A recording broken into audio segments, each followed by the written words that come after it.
Hi friends. நாங்கள் வேலைக்கு வந்த இடத்துல பக்கத்துலேயே இலந்த பழம் மரம் இருந்துச்சு. சரி வாங்க போய் எடுத்து சாப்பிட்லாம், இப்போதைக்கு சாப்பிட்லான்னு வந்தேன்.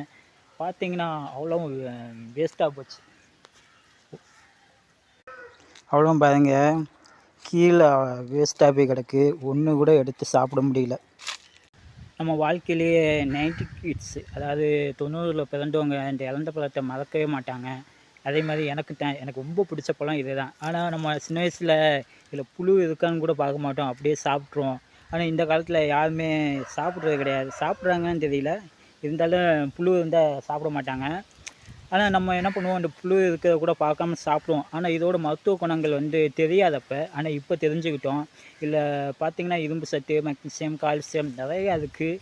அதே மாதிரி பெண்களுக்கு பார்த்திங்கன்னா ரத்தப்போக்கு அதிகமாக போகல, அவங்க இந்த பழம் சாப்பிட்டா அவங்களுக்கு சீக்கிரமாக ஸ்டாப் ஆகும்னு சொல்லுவாங்க.